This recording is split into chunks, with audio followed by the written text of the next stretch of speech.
नमस्कार. मी प्राध्यापक उत्तम मेटुकडे, संचालक राणा करिअर अकॅडमी करमाळा. आज मी तुम्हाला इयत्ता 10वी भूगोल या विषयातील प्रकरण 2 स्थान आणि विस्तार या प्रकरणाचा व्हिडिओ आपण कालच पाहिलेला आहे.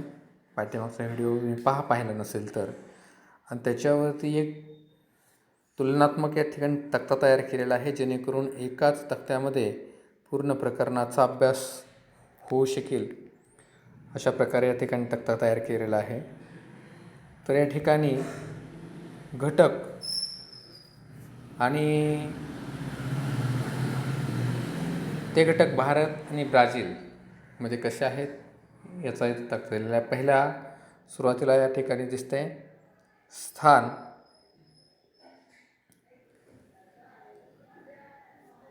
नंतर खंड, अक्षवृत्तीय स्थान, रेखावृत्तीय स्थान, देशातून जाणारे महत्त्वाचे वृत्त, शेजारील देश, एकूण क्षेत्रफळ, जगाच्या क्षेत्रफळापैकी किती टक्के त्याने व्यापलेलं आहे, क्षेत्रफळात नंबर, लोकसंख्या, जगाच्या लोकसंख्येपैकी किती लोकसंख्या त्या देशांमध्ये आहे, लोकसंख्येची घनता, लोकसंख्येत नंबर कितवा आहे देशांचा, परकीय राजवट, स्वातंत्र्य, प्रजासत्ताक, ते देश प्रजासत्ताक कधी झाले, स्वातंत्र्यानंतर सुरुवातीच्या समस्या, राजधानी, शासन प्रणाली, लोकप्रिय खेळ, विशिष्ट ओळख आणि नृत्य प्रकार. म्हणजे आपण या देशांची तुलना, म्हणजे या दुसऱ्या प्रकरणामध्ये एवढ्या गोष्टींचा आपल्याला अभ्यास करायचा आहे. तर कालच्या व्हिडिओमध्ये आपण पूर्ण सविस्तरपणे समजून घेतले, तरी या ठिकाणी थोडक्यात आपण पाहूयात. स्थान, भारताचे स्थान उत्तर पूर्व गोलार्ध. भारताचे स्थान उत्तर पूर्व गोलार्धात आहे, तर ब्राझीलचे स्थान उत्तर पश्चिम आणि दक्षिण गोलार्धात आहे. उत्तर पश्चिम दक्षिण गोलार्धात आहे. आता गोलार्ध म्हणजे काय? पृथ्वी जो आहे, आपली पृथ्वी आहे ती, त्याचा आकार आहे जिऑइड शेप म्हणतात आपण त्याला, अंडाकृती म्हणजे थोडक्यात गोल म्हणू. आणि पृथ्वीच्या मधून गेलेले जे अक्षवृत्त आहे सर्वात मोठं, त्याला विषुववृत्त म्हणतात. या विषुववृत्तापासून उत्तरेला असणारा भाग म्हणजे उत्तर गोलार्ध, आणि या 0° विषुववृत्तापासून दक्षिणेला असणारा भाग म्हणजे दक्षिण गोलार्ध. पृथ्वी इंग्लंडमधील ग्रीनिच शहरामधून गेलेलं 0° जे रेखावृत्त आहे, ग्रीनिच रेखावृत्त, त्या रेखावृत्तापासून पूर्वेकडे असणारा भाग म्हणजे पूर्व गोलार्ध आणि पश्चिमेकडे असणारा भाग म्हणजे पश्चिम गोलार्ध. कालच्या व्हिडिओमध्ये मी तुम्हाला चांगल्या पद्धतीने समजून सांगितलेलं आहे. पाहिला असेल तर तो यूट्यूबला आपल्या आहे, तो पहा तुम्ही, म्हणजे तुम्हाला गोलार्ध समजतील. तर भारताचे स्थान उत्तर पूर्व गोलार्धात आहे आणि ब्राझीलचे स्थान उत्तर पश्चिम दक्षिण गोलार्धात आहे. दुसरा पॉईंट येतो एक खंड. भारत हा आशिया खंडाच्या दक्षिण भागात, तर ब्राझील हा दक्षिण अमेरिकेच्या उत्तर भागात आहे.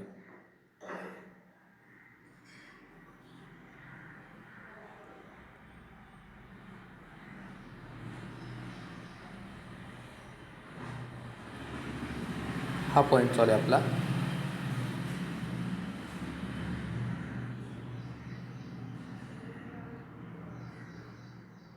तिसरा आहे अक्षवृत्तीय स्थान. अक्षवृत्त आणि रेखावृत्त आत्ताच सांगितले, हे काल्पनिक रेषा असतात. आडव्या आहेत त्यांना अक्षवृत्त म्हणतात आणि उभ्या आहेत त्यांना रेखावृत्त म्हणतात. तर 0° जे अक्षवृत्त आहे त्याच्यापासून उत्तरेला आपला भारत आहे. तिथून पुढं 8° 4 मिनिटावरती गेल्यानंतर भारताला सुरुवात होते. म्हणजेच भारताचं अक्षवृत्तीय स्थान 8° 4 मिनिटे उत्तर अक्षवृत्त ते 37° 7 मिनिटे उत्तर अक्षवृत्त असं आहे. आपण पाहिलं, अक्षवृत्तीय स्थान 8° 4 मिनिटे उत्तर अक्षवृत्त ते 37° 7 मिनिटे उत्तर अक्षवृत्त हे भारताचं स्थान आहे. ब्राझीलचा जर विचार केला तर ब्राझीलचं अक्षवृत्तीय स्थान आहे 5° 15 मिनिटे उत्तर अक्षवृत्त ते 33°45 दक्षिण अक्षवृत्त. आता या ठिकाणी तुमच्या लक्षात आलं असेल की दोन्ही ठिकाणी अक्षवृत्त आलेलं आहे. भारताला पण अक्षवृत्त आहे, ब्राझीलचं पण अक्षवृत्त आहे, म्हणजे हे अक्षवृत्तीय स्थान आहे. परंतु भारताचा जर विचार केला आपण, भारताचा जर 8°4' उत्तर अक्षवृत्त आहे, तर उत्तर अक्षवृत्त म्हटलं आहे, आणि ते 37°7' उत्तर अक्षवृत्तच म्हटलं आहे. दोन्ही ठिकाणी उत्तर अक्षवृत्त आलेलं आहे. परंतु जर ब्राझीलचा विचार केला आपण, तर 5°15' उत्तर अक्षवृत्त ते 33°45 दक्षिण अक्षवृत्त आलेलं आहे. इथं फरक जाणवतो. एका ठिकाणी उत्तर आलेले आहे, एका ठिकाणी दक्षिण आलेले आहे. म्हणजेच याचा अर्थ असा की ब्राझील हा विषुववृत्तावरती आहे. विषुववृत्तावर पासून उत्तरेला 5°पर्यंत तो विस्तारलेला आहे आणि दक्षिणेला 33 अक्षवृत्तापर्यंत विस्तारलेला आहे. म्हणजेच ब्राझीलमधून विषुववृत्त गेलेलं आहे. म्हणून ब्राझीलच्या उत्तरेकडील विस्तार सांगताना उत्तर अक्षवृत्त आलं आणि ब्राझीलच्या दक्षिणेकडील विस्तार सांगताना दक्षिण अक्षवृत्त आलं. हेही कालच्या व्हिडिओमध्ये मी चांगल्या पद्धतीने सांगितलं आहे, ते समजून घ्या एकदा पाहून तो व्हिडिओ परत एकदा. पुढचा पॉईंट आहे रेखावृत्तीय विस्तार. म्हणजे उभ्या ज्या रेषा आहेत त्याला रेखावृत्त म्हणतो. 0°चं रेखावृत्त आहे ते इंग्लंडमधील ग्रीनिच या देशातून गेलेले, ज्याच्यातून आपली जगाची प्रमाणवेळ ठरवली जाते.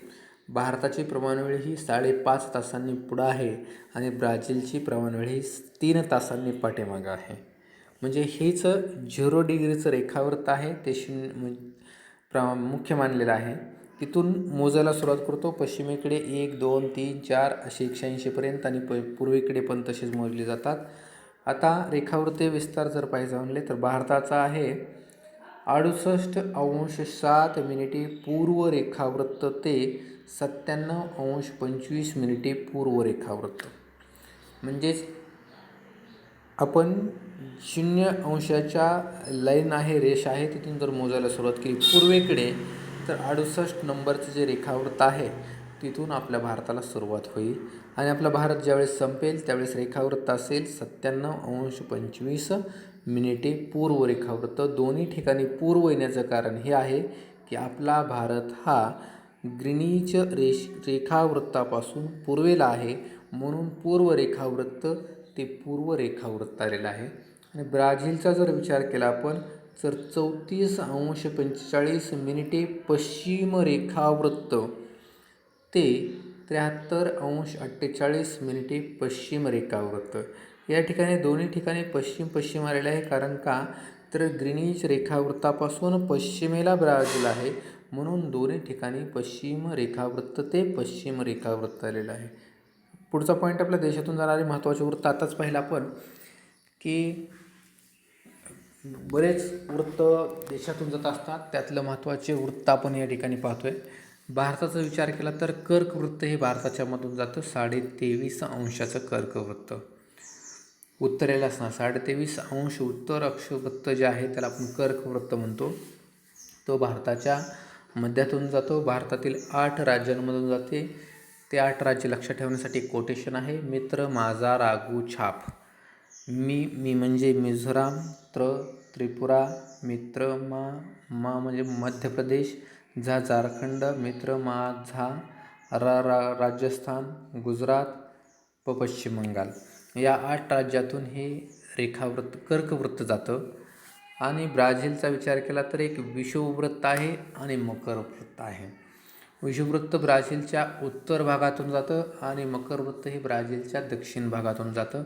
ब्राझीलमधून महत्त्वाची जाणारी 2 वृत्त आहेत, एक विषुववृत्त आणि एक मकरवृत्त, आणि भारतातून जाणार आहे कर्कवृत्त. पुढचा पॉईंट आहे आपलं शेजारील देश. भारताच्या शेजारी असणारे देश आणि ब्राझीलच्या शेजारी असणारे देश.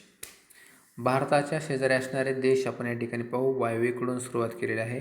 वायव्येला पाकिस्तान, उत्तरेला अफगाणिस्तान, चीन, नेपाळ, भूतान, पूर्वेला म्यानमार, बांगलादेश, बंगालचा उपसागर पूर्वेलाच आहे, आग्नेयेला इंडोनेशिया, दक्षिणेला श्रीलंका आणि हिंदी महासागर, नैऋत्येला मालदीव आणि पश्चिमेला अरबी समुद्र आहे. हे नकाशात एकदा पहा म्हणजे तुम्हाला समजेल. आता आपण ब्राझीलचा जर विचार केला, हे ब्राझील पाहतोय. ब्राझीलच्या उत्तरेला आहे फ्रेंच गियाना, सुरिनाम, गियाना, व्हेनेझुएला, कोलंबिया. पश्चिमेला पेरू, बोलिव्हिया, पॅराग्वे, दक्षिणेला अर्जेंटिना, उरुग्वे, पूर्वेला अटलांटिक महासागर. असं या भारत आणि ब्राझीलच्या शेजारील देश आहेत. पुढचा पॉईंट आहे आपला एकूण क्षेत्रफळ. एकूण क्षेत्रफळाचा विचार केला तर भारत हा क्षेत्रफळात 7व्या नंबरला आहे आणि ब्राझील हा क्षेत्रफळात 5व्या नंबरला आहे.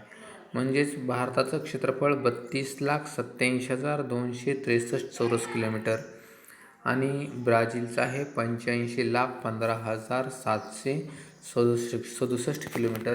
म्हणजे विस्तारानं जर विचार केला तर भारतापेक्षा 32 आणि 85, भारतापेक्षा ब्राझील हा विस्तारानं खूप मोठा आहे. पुढचा पॉईंट, जगाच्या क्षेत्रफळापैकी किती टक्के भाग भारताने व्यापलेला आहे? जगाच्या क्षेत्रफळापैकी 2.41% भाग हा भारताने व्यापलेला आहे. तर जगाच्या एकूण क्षेत्रफळापैकी 5.6% भाग क्षेत्रफळाने व्यापलेला आहे. क्षेत्रफळात भारताचा 7वा क्रमांक तर ब्राझीलचा 5वा क्रमांक लागतो. आता या 2.41% भारताने व्यापलेला जो भाग आहे, या भागावरती लोकसंख्या किती राहते ते आपल्याला पाहायचं आहे. पुढचं बघा, इथं आहे पॉईंट. पुढचा लोकसंख्या 121 कोटी लोकसंख्या आहे. 121 कोटी लोकसंख्या. कशावरती ती? भारतातील लोकसंख्या किती आहे? 121 कोटी लोकसंख्या आणि ब्राझीलची आहे 19 कोटी लोकसंख्या. 19 कोटी लोकसंख्या आहे. जगाच्या एकूण लोकसंख्येपैकी 17.5% लोकसंख्या भारतात राहते आणि 2.68% लोकसंख्या ब्राझीलमध्ये राहते. पॉईंटवर लक्ष द्या म्हणजे तुम्हाला कुठं आलं ते समजत जाईल. पुढचा पॉईंट आहे घनता. एकदा बघा घनता पॉईंट कुठं आहे? आहे पॉईंट घनता. आपल्याला पॉईंट पाहायचा आता घनता म्हणजेच भारताची घनता प्रति चौरस किलोमीटरला त्यात लोक किती असतात ह्याच्यावर घनता ठरले. भारतामध्ये 382 व्यक्ती प्रति चौरस किलोमीटर आणि ब्राझीलमध्ये 23 व्यक्ती प्रति चौरस किलोमीटर अशी घनता आहे. म्हणजे आपल्यात घनता जास्त आहे. आपली घनता आहे 382.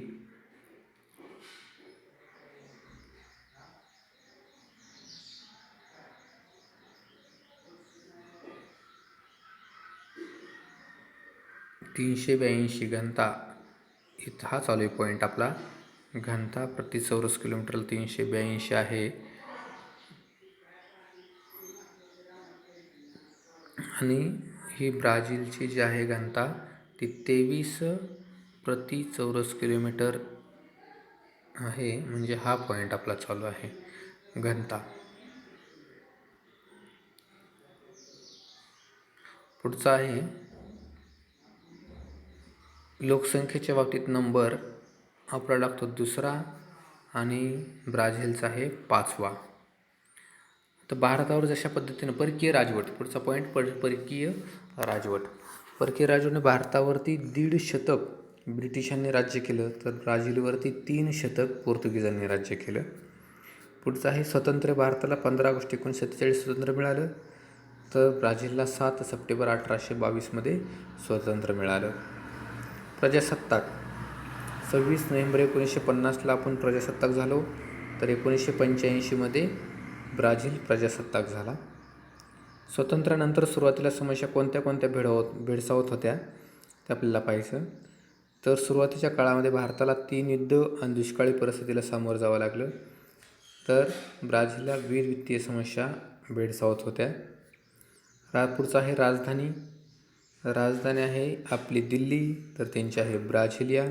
शासन प्रणाली 1947 पासून संसदीय प्रजासत्ताक प्रशासन प्रणाली आहे तर 1985 पासून राष्ट्रपती नियंत्रित प्रजासत्ताक शासन प्रणाली ब्राझीलची आहे. शेवटचे पॉईंट चालू आहेत. लोकप्रिय खेळ आपला क्रिकेट आहे आणि राष्ट्रीय खेळ हॉकी आहे. त्यांचा फुटबॉल लोकप्रिय पण आहे आणि राष्ट्रीय पण आहे. विशिष्ट ओळख मसाल्यांसाठी किंवा मसाल्यांच्या पदार्थासाठी भारत प्रसिद्ध आहे, तर कॉफीसाठी सुप्रसिद्ध आहे. ब्राझील जगाचे कॉफी पॉट म्हणून त्याला ओळखलं जातं. नृत्यप्रकार भारताचा कथकली, भरतनाट्यम, तर ब्राझीलचा सांबा आहे. हे पॉईंट तुम्ही 1, 2, 4 वेळेस वाचा तुम्ही, म्हणजे तुम्हाला समजायला सोपं होईल. एवढ्याच एका टेबलवरती संपूर्ण चॅप्टर अवलंबून आहे. हे जर तुम्हाला समजलं तर चॅप्टर समजला असं म्हणायला हरकत नाही. आणि चांगल्या पद्धतीने तुलनात्मक अभ्यास केलेला हा चांगल्या पद्धतीने समजतो, आपल्या लक्षात राहतो आणि येणाऱ्या प्रश्नांचे उत्तर आपल्याला कसा जरी प्रश्न विचारला तरी आपल्याला उत्तरं लिहिता येतात. 10वीच्या भूगोलाच्या पुस्तकात प्रश्नपत्रिकेमध्ये लक्षात ठेवा की जास्तीत जास्त मार्क्स हे ऑब्जेक्टिव्हला आहेत आणि ऑब्जेक्टिव्ह हे पाठीमागच्या 2 वर्षापासून अप्लाइड पडतं आहे. म्हणजे तेच प्रश्न जरी असले तरी प्रश्न वेगवेगळ्या पद्धतीने फिरवले जातात, विचारले जातात. थोडा प्रश्न बदल केला प्रश्नामध्ये तर विद्यार्थी गोंधळून जातो आणि उत्तर माहिती असून लिहिता येत नाही, अशी परिस्थिती आत्तापर्यंत उद्भवलेली आहे. म्हणून तुम्ही बारकाईनं हा टेबल दिलेला आहे तो अभ्यास करा, जेणेकरून तुम्हाला कोणत्याही प्रकारचा प्रश्न आला तरी सहज आणि सोप्या पद्धतीने तुम्हाला तो सोडवता येईल. आणि थँक्यू.